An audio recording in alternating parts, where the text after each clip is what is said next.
in the kitchen with Miss Allison Davis, and I'm so excited. We are making cookies. We are making cookies. How fun is this? And they're going to be oatmeal cookies, I take it? Again, all week long we've been talking about just things that we could prepare and fix that we think the kids would like, but that kind of have a healthy spin on them.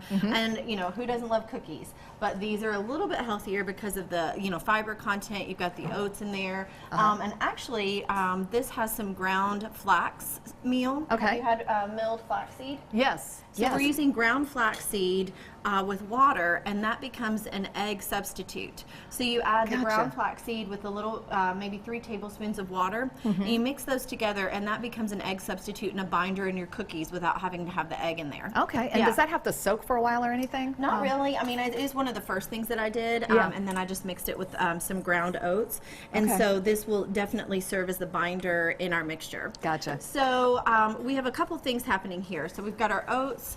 As far as our leavener in our dish, we have baking soda and baking powder and cinnamon. All right. So I'm going to kind of just mix that in with our flaxseed, our water, our ground up oats, and then we've got some butter in our dish that we're going to cream with sugar. So classic cookie method, you always have to take your butter.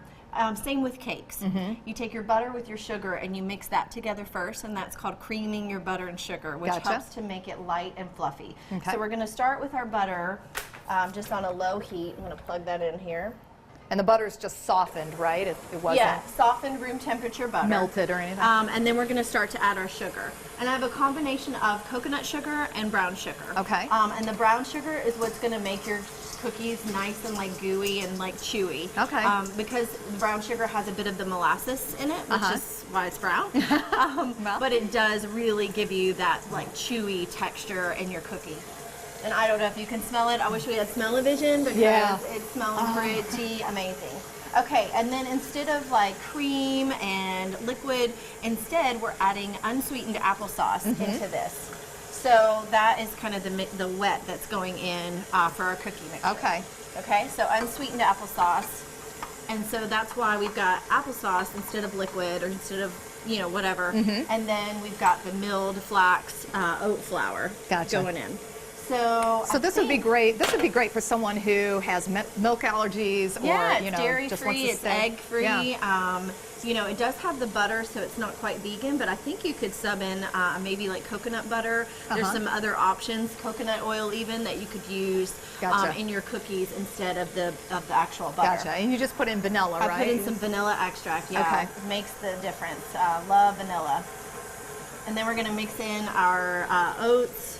Ground oats, along with the baking powder, baking soda, and cinnamon. And then the final thing is we're going to start to just stir in just some of our whole oats, and that's going to help kind of bring that together in the cookie form. You know what? I do not have a mixer like this. Really? Yes. So do you have a hand mixer? I do. You could use a hand mixer, and you can cream your sugar and butter with that as well. And that's what I typically do. But then, like this part where you're adding the heavier ingredients, it does of course, get a little harder to stir. Yeah. It's a good investment. It's my workout for the day. It's definitely a good investment. And I mean, how cute are they? Look at our nice wild thyme green. I know. I love it. They kind of make a nice little accent, into the kitchen. Yeah.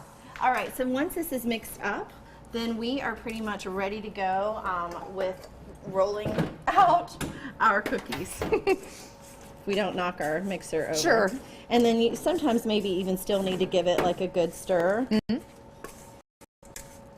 Yeah, so good. It looks great. It smells good too. Yeah, so then we're gonna roll these out, and then I'm going to get these baking in the oven. Awesome. Now, are they topped with anything? What do you do? Well, when I finish them out, what I like to do is take a little powdered sugar and maybe a little like lemon juice, and just give it like a little glaze. You could just do powdered sugar and water, and then that becomes that royal icing that you can just glaze right over the cookies. Very nice. I can't wait to try them. And for this recipe and many other recipes, go to our website at wtvq.com/Midday Kentucky, or you can head over to Allison's website at wildtimecooking.com.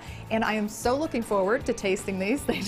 I could eat it raw right now. I really think I could too. But we will put it in some yogurt and call it a parfait. Oh gosh, it smells so good. We will be right back right after these messages.